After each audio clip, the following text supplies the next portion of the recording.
Assalamu alaikum mai sauraro, ina muku sallama irin ta addinin Musulunci kuma sannunku da jimirin sake kasancewa da mu a cikin wannan tasha tamu mai albarka inda kuka cewa Bola Ahmad Tinubu da shi da Kashim Shettima sun fito sun yi magana akan tashin hauhawar farashin shinkafa.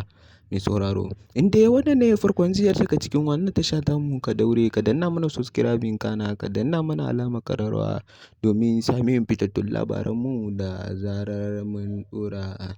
Inda ka ji cewa Bola Ahmad Tinubu da shi da Kashim Shettima sun fito suna cewa ya za a yi a noma shinkafa a cikin ƙasar Najeriya kuma a ce in aka fitar da ita maƙwabtan ƙasashen Najeriya, a ce inda aka fitar da ita ta fi arha.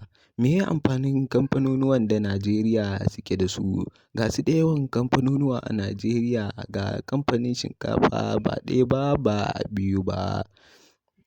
Inda yake cewa dole za a rage farashin shinkafa sabida talaka shi ma ya samu abin da zai ci.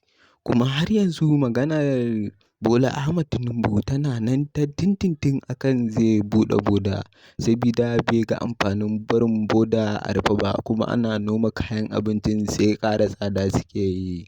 Kashim Shettima shi ma bai yi ƙasa a gwiwa ba inda yake cewa gaskiya ya kamata a buɗe boda sabida yanayin canje-canjen kuɗi na dala da naira.